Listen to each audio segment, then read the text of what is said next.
12 जून 2025 रोजी दुपारी 1:30 वाजेच्या सुमारास अहमदाबाद विमानतळावरून एअर इंडिया 171 फ्लाईट लंडनसाठी निघाली. पण काही क्षणातच तिची प्रवासाची सुरुवात काळाच्या पडद्याआड गेली. आपल्या प्रत्येकाचं स्वप्न असतं मेहनत करून आपल्या परिवाराला एक उत्कृष्ट लाईफ द्यावी म्हणून. तसंच स्वप्न प्रतीक जोशी यांनीही बघितलं. कष्ट करतात, खूप कष्टानंतर मेहनतीनंतर लंडनमध्ये सॉफ्टवेअर इंजिनियर म्हणून कामाला लागतात. कामाच्या पहिल्या दिवसापासूनच डोक्यात एकच विचार की आपण जी दुनिया बघतोय ती आपल्या परिवारानेही बघावी. 6 वर्षाच्या मेहनतीनंतर अखेर तो दिवस आला. भारतात परतले, सगळ्यांना भेटले. थोड्या दिवसात परिवाराला घेऊन लंडनला जाणार होते. याचा त्यांना खूप आनंद होता. अखेर जायचा दिवस आला. 11 जून 2025 रोजी सर्वांना बाय म्हणून ते आपल्या प्रवासाला निघाले. सरदार वल्लभभाई पटेल अहमदाबाद इंटरनॅशनल एअरपोर्टवर पोहोचताच 1:30 वाजता आपल्या लंडन जाणाऱ्या फ्लाईटमध्ये ते बसतात. विमानात बसल्यानंतर आपल्या परिवाराला शेवटचा बाय म्हणण्यासाठी आपल्या परिवाराचा फोटो क्लिक करतात. परिवाराचा फोटो क्लिक केल्यानंतर ते आपला एक फॅमिली ग्रुप असतो त्या ग्रुपमध्ये शेअर करतात आणि इंडियाला शेवटचा बाय म्हणतात. फ्लाईट टेक ऑफ घेते. Air India 171 Ahmedabad to London. पण बघता बघता थोड्याच वेळात एवढ्या वर्षाची स्वप्न आणि मेहनत डोळ्यासमोर राख होते. टेक ऑफच्या अगदी 30 सेकंदात विमान अचानक खाली येऊ लागले.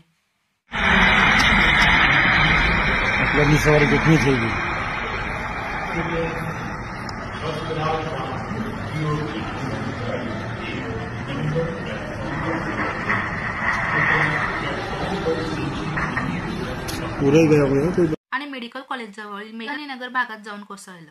त्या एअर इंडिया फ्लाईट 171 242 पॅसेंजर होते. प्रत्येकाच्या मनात काही ना काही स्वप्न होते. कोणी खूप मेहनतीने लंडनला जात होतं, तर कोणी आपल्या फॅमिलीला घेऊन लंडनला जात होतं, तर कोणी कामाच्या शोधात लंडनला जात होतं. त्यातच काही लोक असे होते की भारतातून आपल्या देशात परत जाण्यासाठी त्यांच्या मनात खूप आनंद होता. या लोकांना थोडाही वाटलं नसेल की 30 सेकंद आपल्या आयुष्याचे शेवटचे 30 सेकंद आहेत असे. एवढा मोठा ऍक्सिडेंट ऐकून आपल्या मनात प्रश्न आणि संताप निर्माण होतो की या घटनेला दोष द्यायचा तरी कोणाला. त्यातच काही लोक पायलटलाही दोष देत आहेत, काही लोक एअरलाईन्सला दोष देत आहेत, काही लोक सरकारला दोष देत आहेत, तर काही लोक स्वतःच्या नशिबाला दोष देत आहेत. पण एवढ्या सगळ्या गोष्टीमध्ये घडलं काय आपण आजच्या या व्हिडिओमध्ये जाणून घेऊया. खरं म्हणतात की वेळ कधी सांगून येत नाही असं. ही फ्लाईट एअर इंडिया 171 नुकतेच दिल्लीहून अहमदाबादला आलेली होती. त्यामध्येच दिल्लीहून जे लोक आले अहमदाबादला त्या लोकांना त्या फ्लाईटमध्ये छोट्या मोठ्या गोष्टींची खूप अडचण आली होती.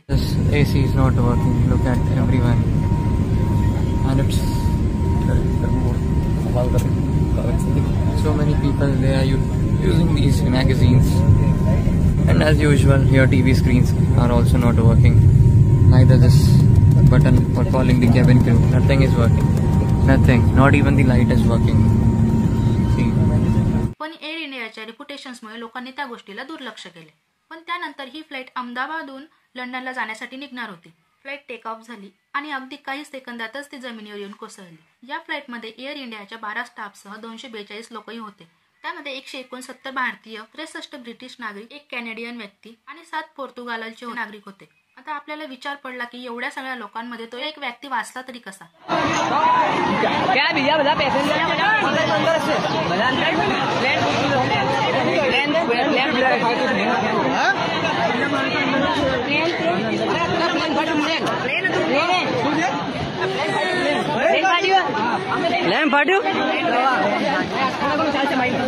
त्या एक वाचलेल्या व्यक्तीचं नाव आहे विश्वकुमार रमेश. खरं तर आपण या गोष्टीला एक चमत्कारच म्हणू शकतो. कारण की एवढ्यावरून फ्लाईट कोसळल्यानंतर एकच एवढ्या 242 लोकांमधून एवढा एकच जीव वाचणं म्हणजे चमत्काराची गोष्ट आहे ना. चला तर विश्वकुमार सोबत काय घडलं हे थोडक्यात जाणून घेऊया. सर्वात प्रथम ते म्हणजे की विश्वकुमार विमानाच्या बाहेर पडले तरी कसे. यावर काही लोक म्हणतात की त्यांनी विमानावरून उडी मारली. विमानातून उडी मारणे शक्य नाही. जरी विमानाच्या थरावर आलं तरी शक्य नाही विमानातून उडी मारणं. यावर विश्वकुमार म्हटले की मी विमानातून उडी मारलेली नाही. जिथून विमान तुटले त्या सीटवर 11A या नंबरच्या सीटवर विश्वकुमार बसलेले होते आणि नेमकी त्या सीट जवळ एक्झिट डोअर होता. विमान तुटल्यानंतर विश्वकुमार A11 सीटसह डायरेक्ट विमानाच्या बाहेर फेकले गेले. म्हटले की मी जेव्हा बाहेर पडलो तेव्हा मी आधी आजूबाजूला बघितलं. मला जेव्हा कळालं की मी जमिनीवर पडलोय त्यावेळेस मी सीट बेल्ट ओपन केला आणि विमानाच्या काही पार्टवर चालून मी लोकांपर्यंत पोहोचलो. एकाचा प्राण वाचला पण यामध्ये असंख्य लोकांचा जीव गेलेला आहे. अनेक लोक ह्या ऍक्सिडेंटला पायलटला दोष देत आहेत. आपण जरा त्यांच्याबद्दल बोलू.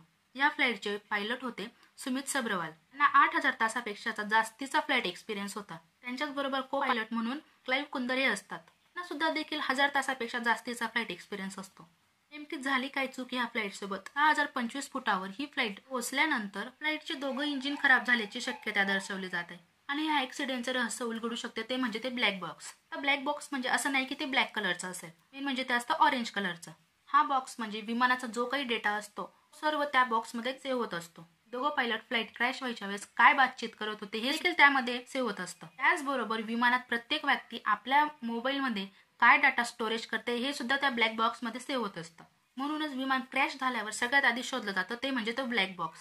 म्हणूनच तो बॉक्स ऑरेंज कलरचा असतो, जेणे की तो कोपऱ्यात किंवा झाडांमध्ये पडला की तो सहजच चमकू शकेल. आता जेव्हा मी हा व्हिडिओ बनवते तेव्हा तो ब्लॅक बॉक्स मिळालाय. ते आपल्याला कळेलच त्या ब्लॅक बॉक्समध्ये काय काय डाटा स्टोरेज झालाय ते. ज्या लोकांनी ह्या ऍक्सिडेंटमध्ये आपला जीव गमावलेला आहे त्या लोकांचा चेहरा सुद्धा आयडेंटिफायसाठी उरलेला नाहीये. याने टेस्ट करून त्यांना ओळखलं जाते की ही कोणती व्यक्ती आहे म्हणून. याच फ्लाईटमध्ये गुजरातचे सीएम विजय रुपानी सुद्धा होते. त्यांचाही देखील दुर्दैवाने मृत्यू झालाय. पण जी ही फ्लाईट ज्या मेडिकल कॉलेजला जाऊन क्रॅश झाली त्या मेडिकल कॉलेजचं नाव बीजे मेडिकल कॉलेज असं होतं. ह्या ऍक्सिडेंटमध्ये त्या फ्लाईटमधल्या लोकांना सोडून बीजे मेडिकल कॉलेजचे भविष्यातले उत्कृष्ट डॉक्टर्स यांनी सुद्धा जीव गमावलेला आहे. 40 ते 50 डॉक्टरांनी यामध्ये जीव गमावलेला आहे. की जेव्हा ही फ्लाईट क्रॅश झाली त्यावेळेस त्या कॉलेजचा लंच टाइम चालू होता. हे लोक मेसमध्ये बसले होते. नेमकी दुर्दैवाने ती फ्लाईट मेसच्या ठिकाणी जाऊन क्रॅश झाली. त्यामुळे फ्लाईटचे 12 क्रू मेंबर, 241 पॅसेंजर, मेसमध्ये जेवण करत असलेले 40 ते 50 विद्यार्थी यांनी सुद्धा आपला जीव गमावलेला आहे.